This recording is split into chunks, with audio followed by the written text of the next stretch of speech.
वसई विरार के क्षेत्रीय पार्टी बहुजन महापार्टी के राष्ट्रीय महासचिव शमसुद्दीन खान हमारे साथ बातचीत करने के लिए मौजूद हैं।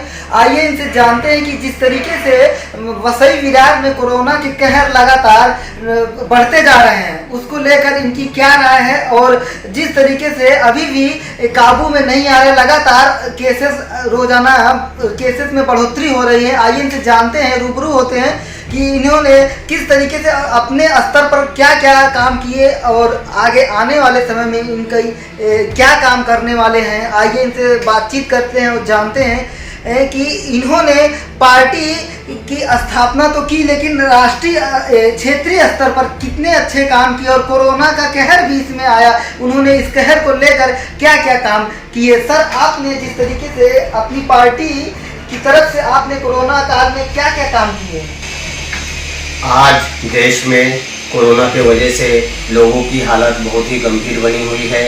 आज आप जानते हैं कि जो स्थिति निर्माण है इसका सामना करने के लिए राज्य सरकार और केंद्र सरकार जो है उस पर कंटिन्यू काम करती जा रही है। आज हम देख रहे हैं कि ऑक्सीजन की बहुत कमी हो रही है, तो इसलिए प्रशासन को चाहिए कि जगह जगह पर पेड़ पौधे लगाएं जिससे कि ऑक्सीजन का निर्माण हो सके।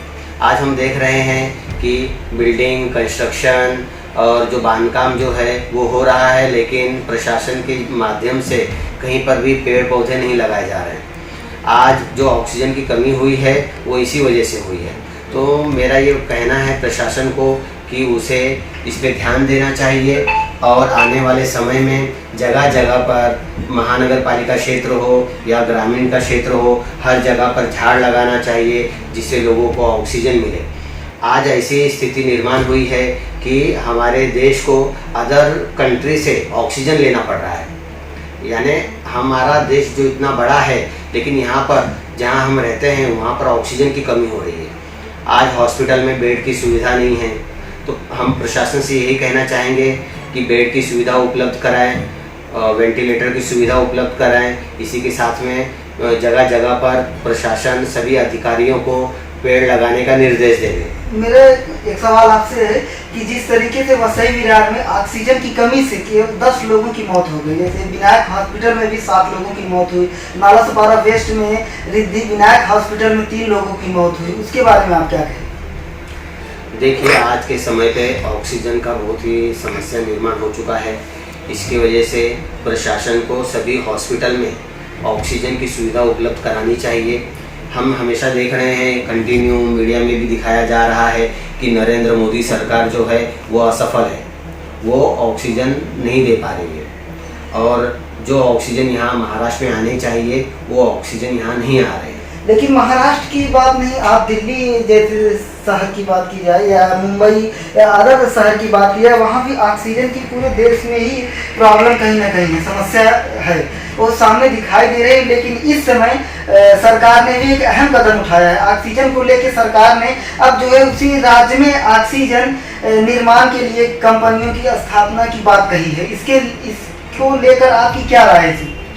देखिए, ऐसा है कि केंद्र सरकार जो है, केंद्र में भाजपा की सरकार है और भाजपा की सरकार ये इस समय राजनीति कर रही है। जिस राज्य में उसकी सरकार नहीं है, जैसे दिल्ली में जो ऑक्सीजन का जो टैंकर जाते हैं उसको रुका दिया जाता है, जिससे कि हरियाणा में भाजपा की सरकार है, उत्तर प्रदेश में भाजपा की सरकार है, तो ऑक्सीजन वहाँ पे उपलब्ध नहीं कराए जा रहे। यानी केंद्र सरकार जो है वो लोगों के जान के साथ खिलवाड़ कर रही है। इसलिए अभी क्या है कि अभी केंद्र सरकार ने ये डिसीजन लिया है कि सभी राज्यों में ऑक्सीजन की निर्मित की जाए।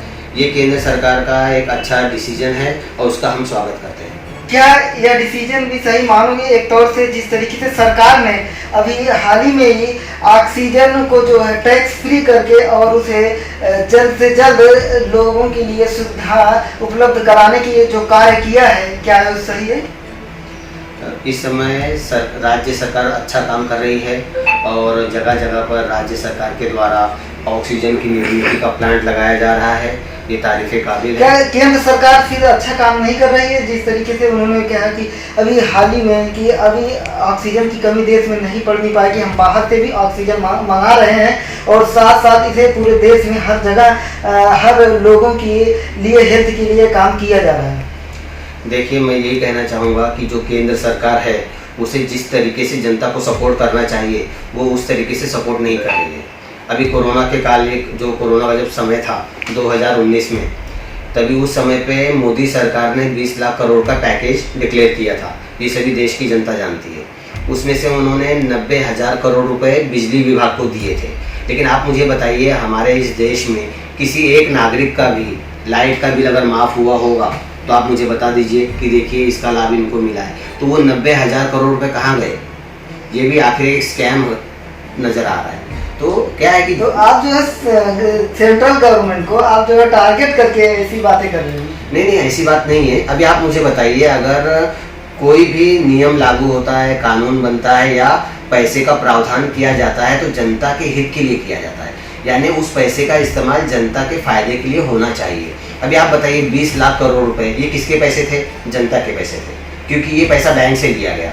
बैंक में हर आदमी अपना पैसा जो जमा करता है, जो भी दागीना बैंक में रखता है, तो उसी के आधार पर बैंक कर्जा देती है। तो ये जो पैसा लिया गया है, यानी जो मोदी सरकार ने बैंक से जो पैसा उठाया है वो इस देश की जनता का पैसा है, इसलिए हमारा भी अधिकार बनता है कि हम सवाल पूछ सकते हैं।